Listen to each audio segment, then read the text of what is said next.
Han pasado casi 3 años desde que un accidente aéreo se cobró la vida del presidente polaco Lech Kaczyński. ¿Cómo pudo ocurrir que el avión se estrellase y no llegase al aeropuerto? Y lo que es peor, el avión presidencial se estrelló en suelo ruso. Era el jefe de Estado del país vecino con una misión política extremadamente sensible. Los expertos rusos llevaron a cabo una investigación e informaron de su conclusión. La culpa era de los pilotos polacos. Parecía una especie de truco sucio. Surgieron teorías sobre conspiraciones. El ministro del Interior polaco, Jerzy Miller, examinó las pruebas y llegó a una conclusión distinta. Todo el mundo entendía la importancia de la investigación. Había en juego mucho más que la seguridad de la aviación. El orgullo de una nación e incluso su futuro político pendían de un hilo. No todos los días se investiga un accidente aéreo de máxima importancia política.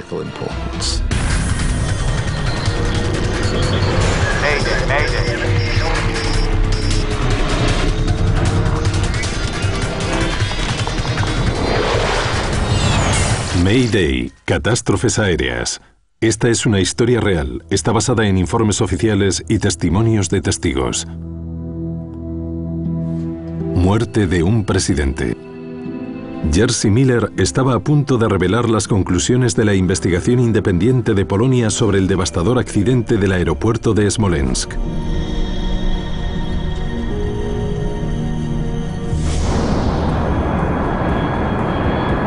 Todo había empezado 15 meses antes. El vuelo 101 de las Fuerzas Aéreas Polacas transportaba 89 pasajeros, incluido el presidente Lech Kaczyński. 4 de los mejores pilotos de Polonia estaban en la cabina. Eran aviadores militares de élite del Regimiento Especial de Aviación del país. ¿Ya lo has decidido? Reduce la marcha. Reduciendo la marcha. Justo antes de las 10, el avión empezó a descender sobre Smolensk. El avión oficial había despegado de Varsovia esa mañana a las 9:27 horas.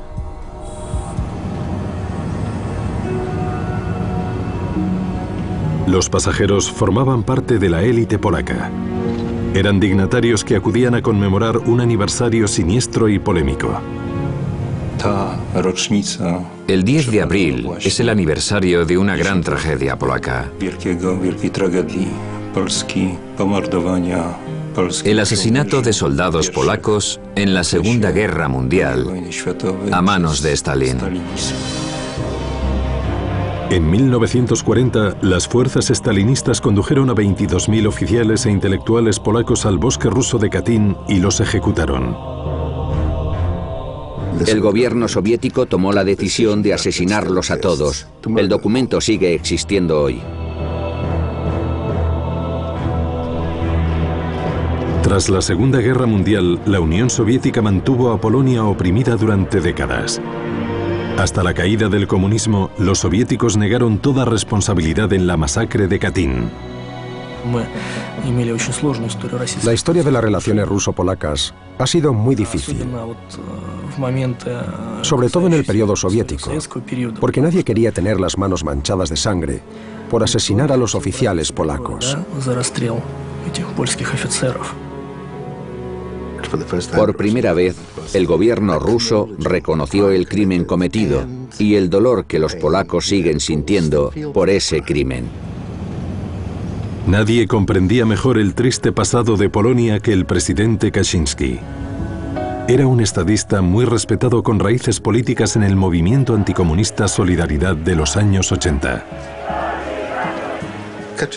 A Kaczyński le preocupaba mucho la tradición nacional polaca y quería estar allí para conmemorar las muertes en el aniversario de la masacre.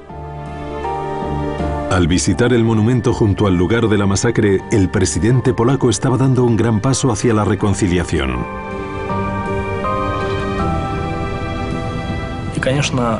El acontecimiento recibió gran cobertura mediática. Empezamos con los preparativos 2 semanas antes. El hombre que organizó la importante conmemoración era el jefe de protocolo Mariusz Kasana.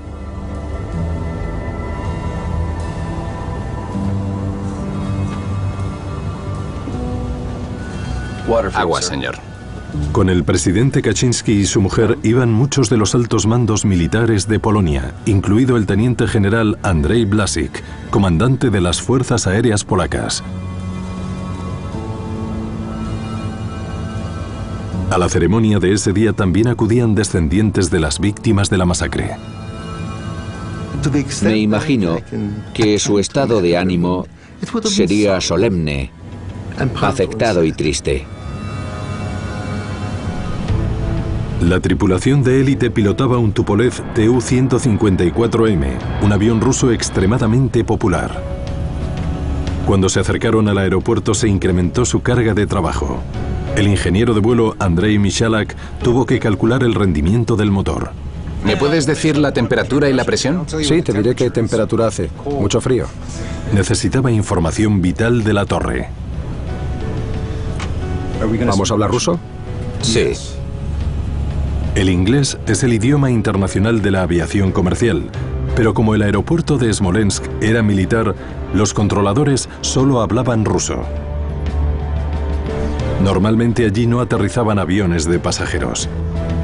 Pero para la delegación rusa era la pista más cercana al monumento de Katyn.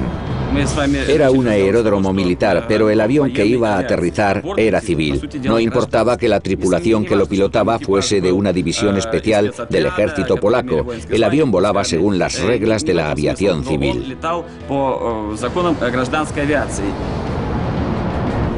El capitán Arkadiusz Protasiuk era el único piloto que hablaba ruso. Se encargaría de la comunicación con la torre. Polaca 101, buenos días. Polaca 101, recibido. Fuerza Aérea Polaca, tenemos niebla. La visibilidad es de 400 metros. Recibido. Fuerza Aérea Polaca 101. Niebla espesa, visibilidad solo 400 metros. La niebla era tan densa que no se veía nada. No podías verte la mano al lado de la cara, ni la persona que tenías al lado. La base aérea de Smolensk carecía del equipo necesario para guiar por radio el aterrizaje. No era el aeródromo mejor equipado técnicamente del país. Los pilotos primero tenían que descender a 100 metros y luego buscar la pista. Una vez que la vieran, tenían que aterrizar manualmente. Temperatura y presión, por favor. Temperatura +2, presión 745. No hay condiciones para aterrizar. Continuaremos el acercamiento. Si no tenemos éxito, daremos la vuelta en piloto automático. El capitán Protasiuk hizo bajar el avión para observar de primera mano las condiciones del aterrizaje.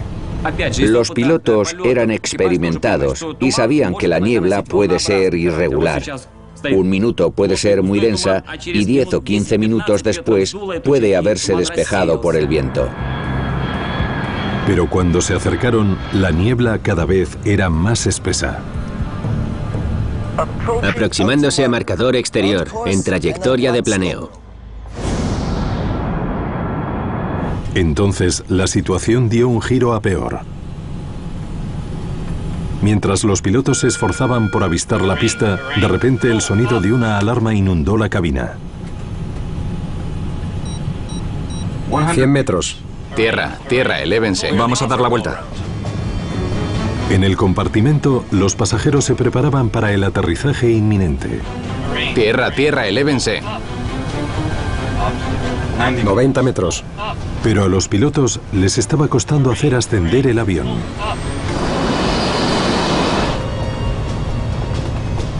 Tierra, tierra, elévense.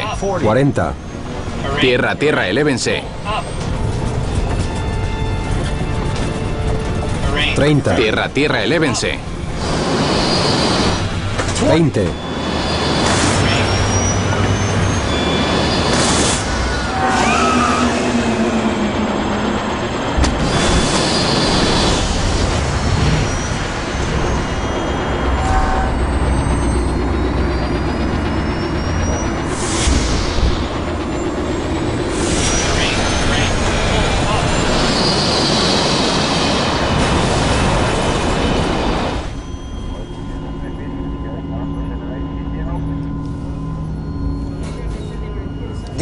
Comiencen a dar la vuelta.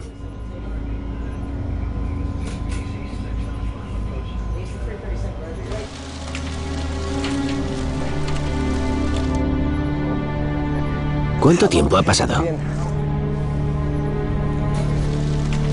Uno de los días más oscuros de la historia polaca. El día que iba a ser conmemorado por el propio presidente sería recordado también por otra tragedia.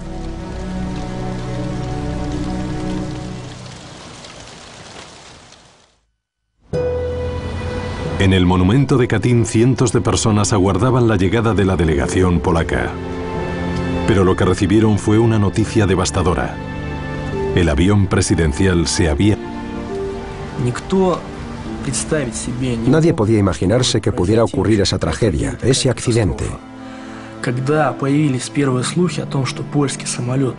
Cuando nos enteramos de los primeros rumores de que el avión polaco se había estrellado, creíamos que era una broma estúpida. Pero 10 minutos después vimos a los polacos llorando y abrazándose.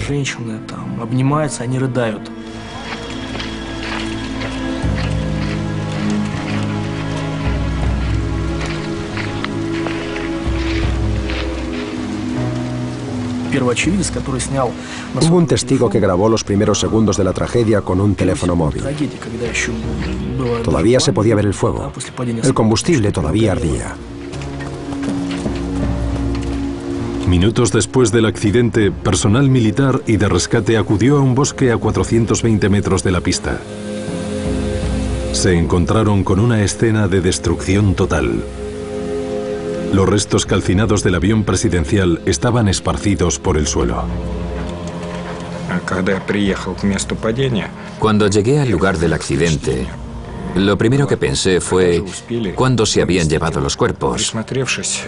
Pero cuando me acerqué más me puse muy triste. Solo había fragmentos de cadáveres. Eran 96 personas y no había un solo cuerpo entero. No me podía imaginar cómo era posible. No había sobrevivido nadie. Era una tragedia monumental.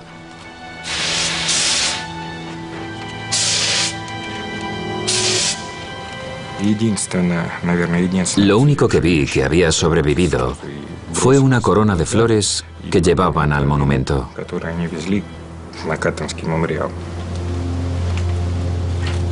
Ya habían empezado a surgir preguntas de cómo podía haberse producido esa tragedia cuando los investigadores rusos de accidentes aéreos llegaron al lugar de los hechos. Necesitamos un puesto de mando. A ver con qué podemos trabajar. Eran miembros del Comité Interestatal de Aviación conocido como MAC. Vamos a empezar por aquí. Su tarea era averiguar qué había pasado y por qué. Tenemos que cartografiar cada cuadrante. No todos los días se investiga un accidente aéreo de máxima importancia política. La noticia de la muerte del presidente polaco en suelo ruso conmocionó a Polonia. Me acordé de la gente del avión,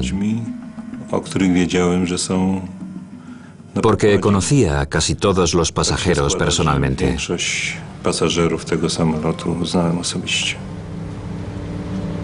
Mientras la nación guardaba luto, la conmoción y la tristeza pronto se mezclaron con la sospecha. Lo primero que pensé fue que era un atentado. Porque dada la relación hostil entre Polonia y Rusia, enseguida surgieron teorías sobre conspiraciones. Muchos polacos estaban convencidos de que el mundo acababa de presenciar un asesinato, una masacre orquestada por los rivales políticos del presidente Kaczynski. Hubo acusaciones no solo de que los rusos estaban detrás del ataque intencionado, sino de que el gobierno polaco estaba conchavado con ellos para eliminar a un adversario político peligroso.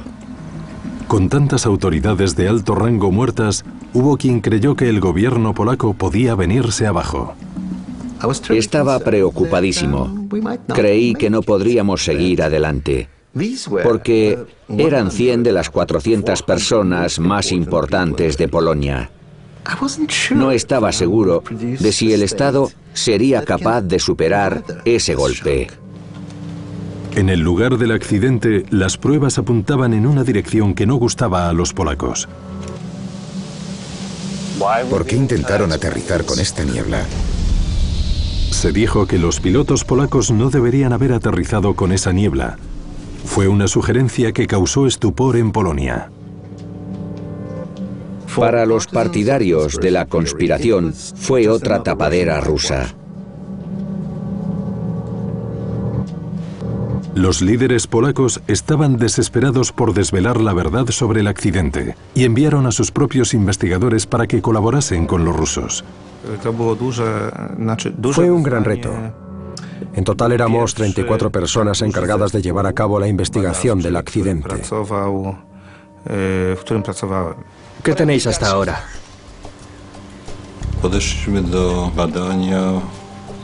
Enfocamos la investigación con procedimientos básicos. Al principio asumimos que cualquier causa potencial era posible. Y luego fuimos eliminando lo que no encajaba. Comenzaron una laboriosa búsqueda de cualquier prueba de que el vuelo pudiera haber sido derribado por unos asesinos. También comprobamos si había restos de explosivos entre los escombros del avión. El cuidadoso análisis de los expertos tanto polacos como rusos reveló que no había restos de explosivos entre los escombros, ni señales de que hubieran disparado al avión. Los investigadores de ambos lados estaban de acuerdo. No se trataba de un atentado político, sino de un trágico accidente.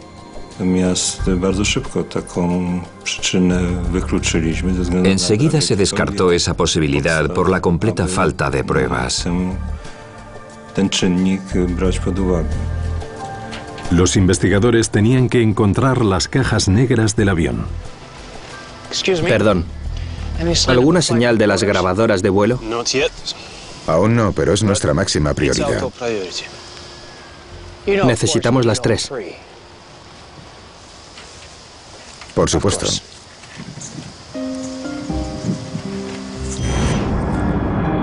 Con las sospechas creciendo en Polonia, los investigadores polacos estaban ansiosos por echar el guante a todas las grabadoras del avión.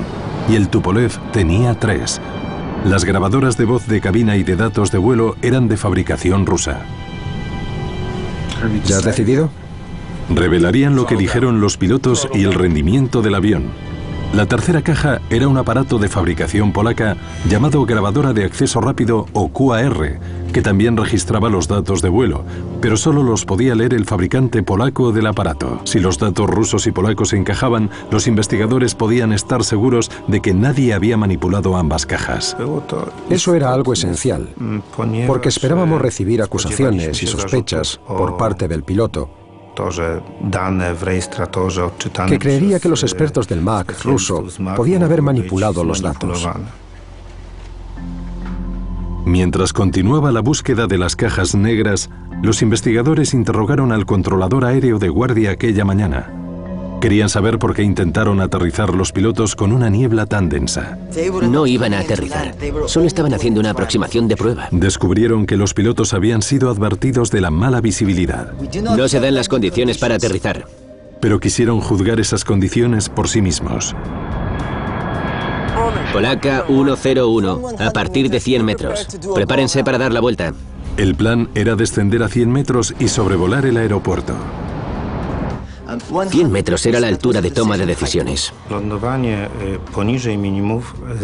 Si te acercas por debajo de la altura mínima, siempre se corre el riesgo de chocar con objetos del suelo. Después no existe la certeza de poder dar la vuelta a salvo. Pero los investigadores quedaron desconcertados. Algo no encajaba. A una altura de 100 metros, el avión debería haber sorteado con facilidad los árboles. Inspeccionaron el bosque e intentaron identificar el primer árbol con el que había chocado el Tupolev. Lo encontraron a poco más de 1 kilómetro de la pista.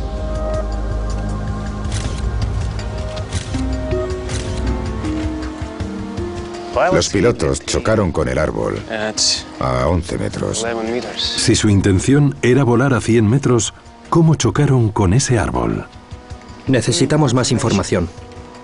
Por algún motivo, el avión presidencial volaba peligrosamente bajo cuando aceleró hacia el aeropuerto.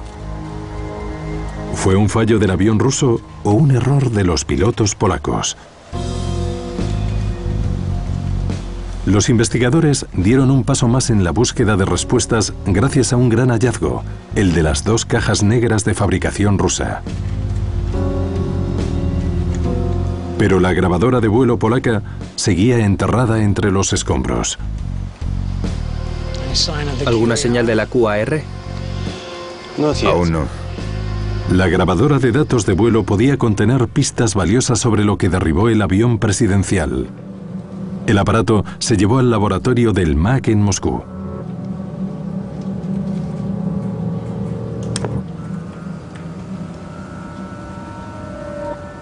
Los investigadores descargaron los datos en busca de alguna señal de un fallo mecánico.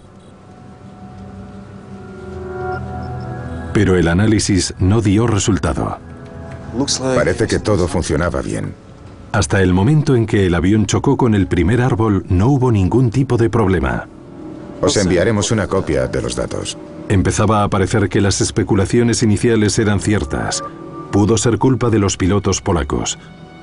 Los investigadores polacos tenían que asegurarse de que los datos rusos no habían sido manipulados. Su única esperanza era encontrar la grabadora de datos de vuelo polaca. Pero hasta entonces la búsqueda había sido en vano. Solo podíamos responder las preguntas si combinábamos todos los parámetros. ¿Siguió la tripulación los procedimientos? ¿Funcionaba correctamente el avión hasta el final? Mientras tanto, los investigadores de ambos países centraron la atención en la grabadora de voz de cabina. Es un elemento muy importante que ayuda a los investigadores de accidentes a comprender los últimos momentos de los pilotos en el avión. ¿Todo listo? Pues adelante. Enseguida se fijaron en algo raro.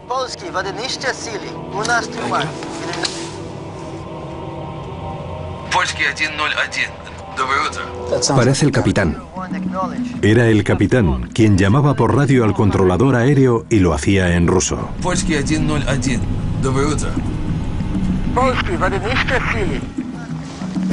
¿Por qué es el capitán quien llama por radio? Los protocolos de aviación exigen que sea el navegante quien se encarga de la radio, mientras el capitán se concentra en pilotar el avión.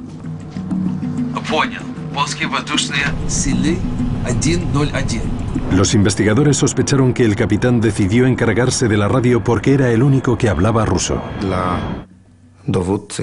El capitán que pilotaba el avión estaba a la vez a cargo de la tripulación y de la comunicación por radio. Su carga de trabajo era demasiado grande. Momentos después, la grabación reveló algo aún más sorprendente. Señor director, hay mucha niebla. Nos han indicado que ahora mismo no podemos aterrizar.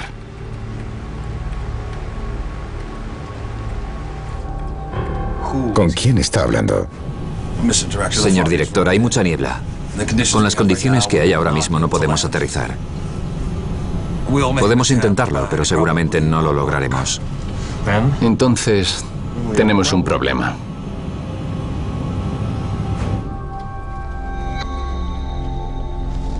Parece que es Kazana, el director de protocolo. ¿Y qué hace en la cabina? Los pilotos no estaban solos en la cabina. Oímos voces de gente que no eran pilotos. Significaba que hubo personas que no formaban parte de la tripulación que tuvieron acceso a la cabina. A partir de 100 metros, prepárense para dar la vuelta. Recibido. Las reglas de seguridad prohibían que hubiera visitantes en la cabina en los momentos clave del vuelo. Fue sorprendente, porque confirmaba que la cabina no estaba vacía. Hay una regla que dice que por debajo de cierta altura, los pilotos deben estar aislados del resto del avión para concentrarse en su trabajo. Parecía que la presencia de tantas autoridades a bordo había afectado a la decisión de aterrizar. Señor, tengo noticias de la cabina. Lo consideramos una presión indirecta, una presión producto de lo delicado de la misión que estaba llevando a cabo la tripulación. Algunos investigadores creían que el general Blasik también había visitado la cabina.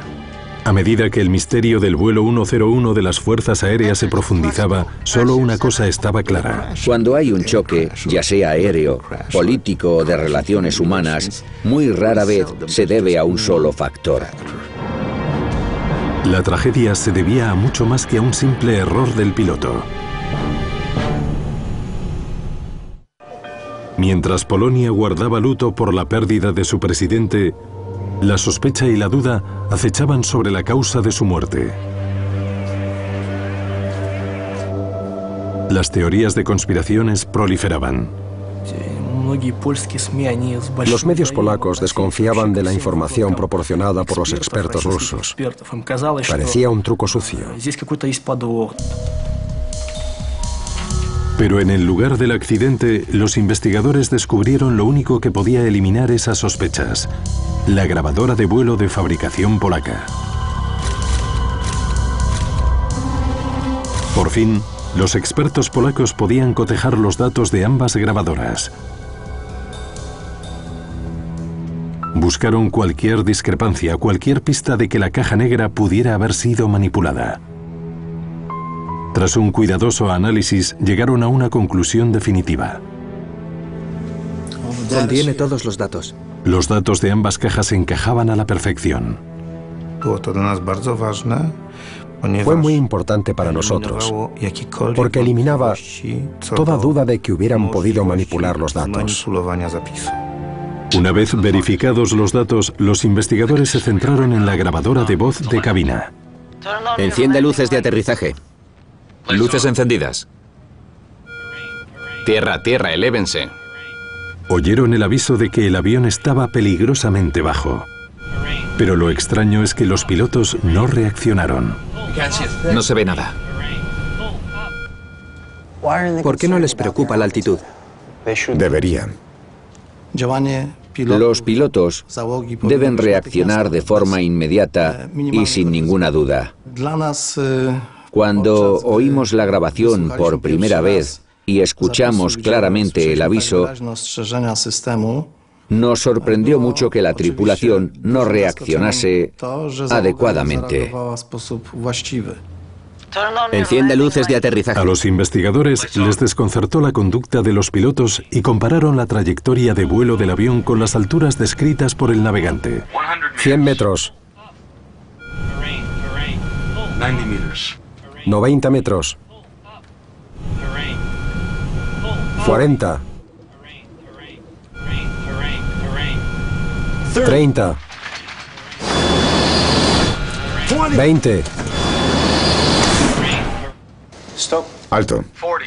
Después de que el navegador indicase 20 metros, se oía el ruido inconfundible del avión chocando con el primer árbol.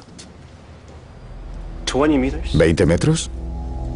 Chocaron con el árbol a 11 metros, no a 20. Algo no encajaba. El navegante decía 20 metros, pero el avión solo estaba a 11 metros del suelo. Desconocían su altitud. La grabación dejó a los investigadores con dos preguntas importantes.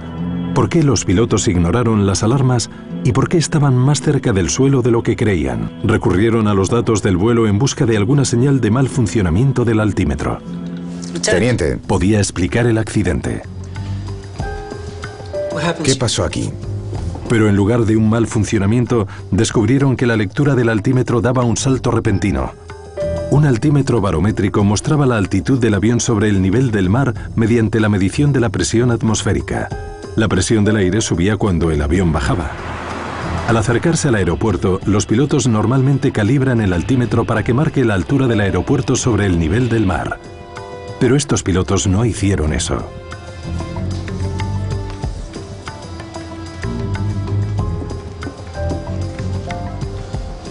Alguien reprogramó el altímetro.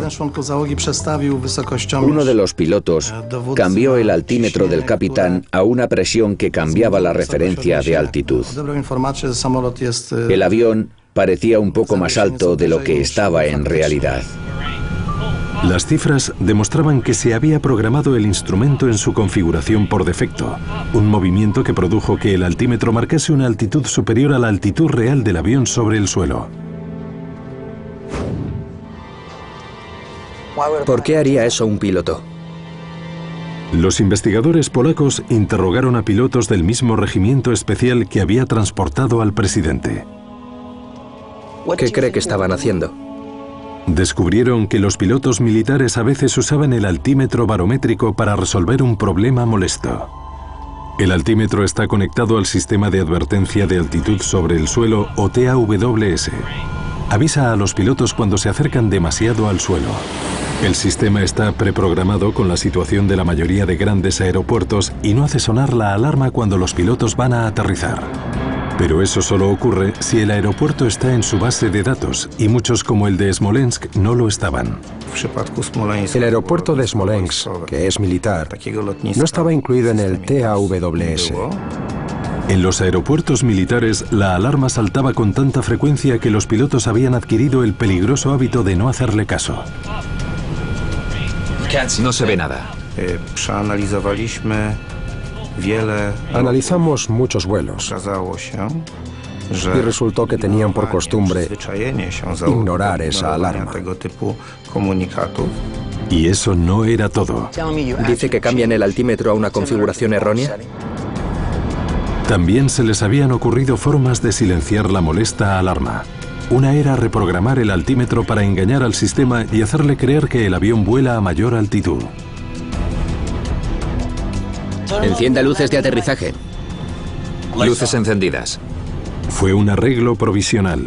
Como los pilotos del avión presidencial continuaron descendiendo, la alarma volvió a sonar 20 segundos después.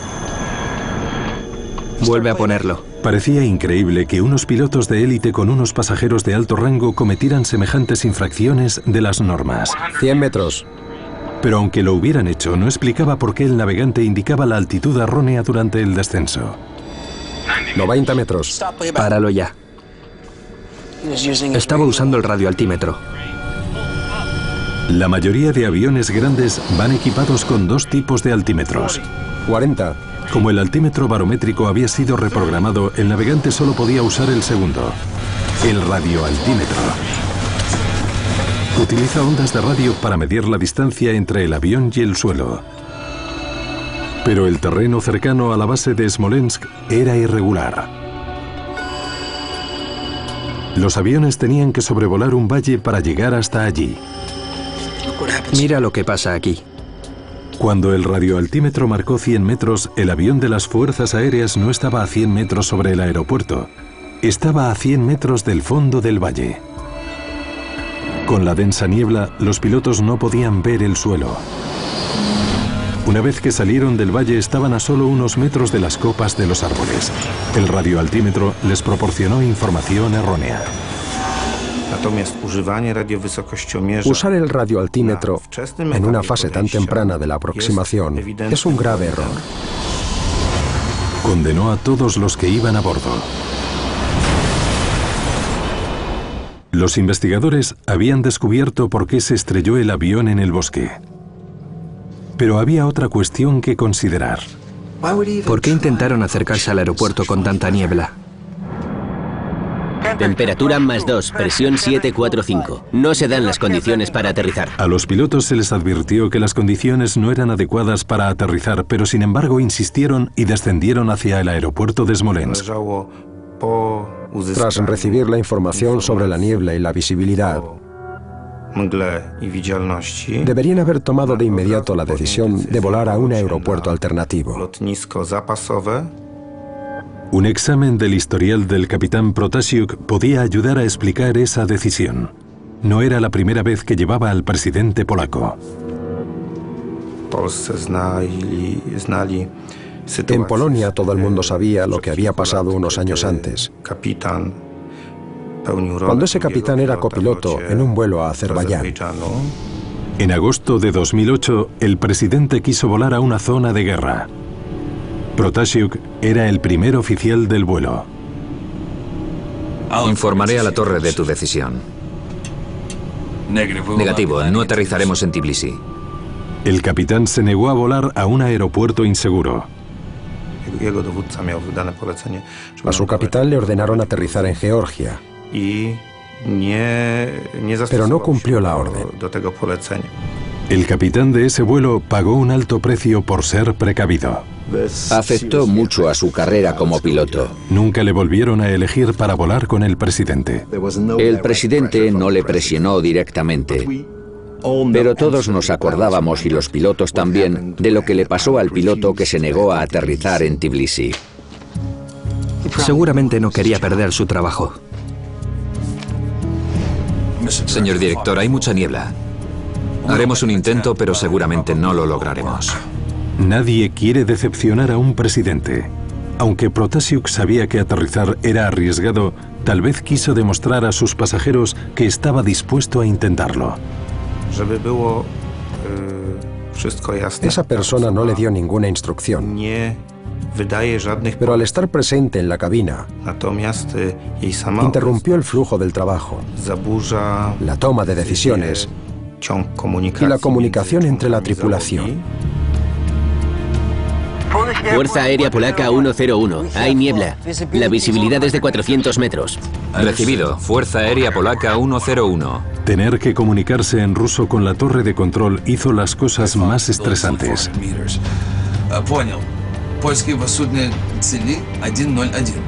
Tanta presión pudo conducir al capitán a cometer un error fatal. Continuaremos la aproximación. Si no tenemos éxito, daremos la vuelta en piloto automático. Planeaba activar una función del piloto automático para dar la vuelta y ascender alejándose del aeropuerto si no le gustaba lo que veía. Al apretar el botón para dar la vuelta habría incrementado rápidamente la potencia de los motores y el avión habría ascendido, pero en ese aeropuerto no podía hacerlo. El error clave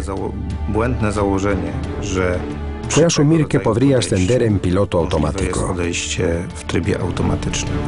Para que funcione la función de dar la vuelta, el piloto automático tiene que estar orientado a una baliza específica al final de la pista. Se llama baliza ILS, pero el aeropuerto de Smolensk carecía de ella. 100 metros. Vamos a dar la vuelta. El capitán esperó durante 5 segundos a que el avión ascendiera solo antes de darse cuenta de su error. 90 metros. Cuando se dio cuenta de su error, ya era demasiado tarde. No cabía duda. Los pilotos habían actuado mal durante la aproximación. Pero los investigadores polacos creían que la culpa no era solo suya. Aproximándose a marcador exterior, en trayectoria de planeo. Los controladores aéreos eran los responsables de guiar al avión para que aterrizase a salvo. Si sabían que la visibilidad era extremadamente mala, ¿por qué aceptaron el plan del capitán de efectuar un descenso de prueba? Polaca 101, recibido. Fuerza Aérea Polaca, hay niebla. La visibilidad es de 400 metros. Los investigadores polacos tenían que averiguar si los controladores rusos pudieron contribuir a la tragedia. No cabe duda de que los controladores aéreos juegan un papel vital, sobre todo cuando hay tantas nubes y niebla que no se ve el suelo. Temperatura y presión, por favor. Temperatura +2. Presión 745. No se dan las condiciones para aterrizar. A los investigadores les sorprendió descubrir que aunque la base aérea sabía que ese día llegaría un vuelo muy importante, ¿están a 500 metros? Los controladores no parecían preparados para recibirlo.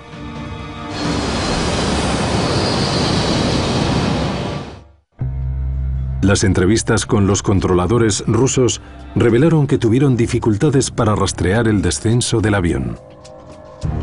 Le pedimos que informase de su altitud. El aeropuerto de Smolensk está muy mal equipado. Fuerza Aérea Polaca, ¿está a 500 metros?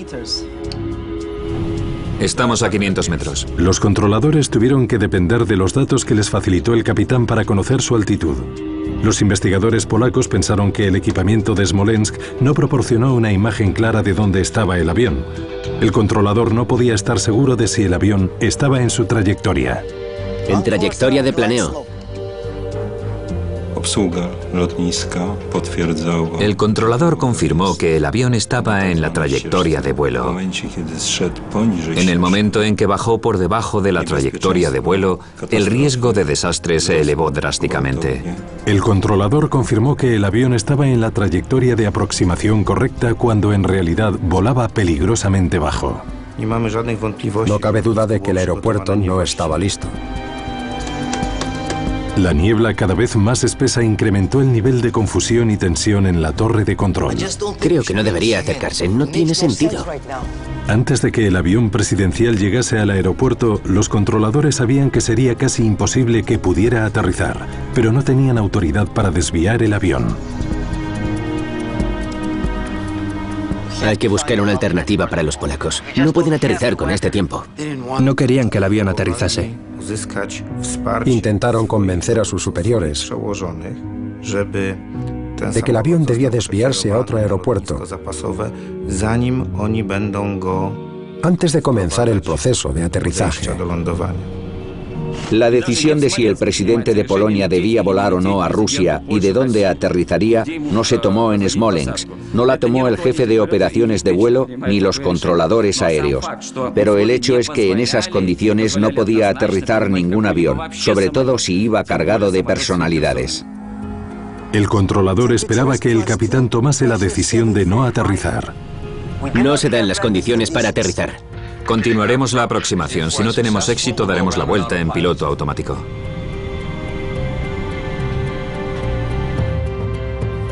Es decisión suya. Déjales que sigan solos. Creo que los controladores sintieron la misma presión indirecta que el capitán del Tu-154. A causa de la naturaleza del vuelo. Todo ocurrió por culpa de fuerzas externas. Los pilotos y los controladores fueron rehenes de la situación. Aunque ambos informes criticaron la actuación de los pilotos, el informe polaco fue más allá y criticó el aeropuerto de Smolensk por su mal funcionamiento. Aproximándose a marcador exterior, en trayectoria de planeo. El hecho de que confirmasen que la trayectoria de vuelo era correcta cuando no lo era, se debió a su equipamiento defectuoso. Los rusos escurrieron más el bulto. Los polacos asumieron su responsabilidad de un modo que no hicieron los rusos. Tras el desastre, se desmanteló el regimiento especial asignado al transporte de autoridades polacas. Poco más de un año después del accidente, el ministro del Interior de Polonia, Jerzy Miller, presentó al mundo sus conclusiones. Los rusos refutaron sus afirmaciones sobre los controladores de Smolensk. A pesar de 2 informes que lo niegan, siguen existiendo muchas sospechas e incluso se cree que el presidente de Polonia fue asesinado. Hay gente desesperada por entender lo que pasó y que recibe información que no está cualificada para procesar. Yo no estoy cualificado para evaluar la información de las comisiones rusa y polaca o de los expertos. No soy un experto. Así que tengo que decidir de qué expertos me fío. Al final, 2 enemigos históricos lograron dejar a un lado sus diferencias y trabajar juntos por un objetivo común. El objetivo es muy sencillo. Todo accidente nos enseña una lección. Cómo entrenan a los pilotos para que conviertan la seguridad en su prioridad a la hora de tomar decisiones. Por desgracia, aprender esa lección nos ha salido muy cara.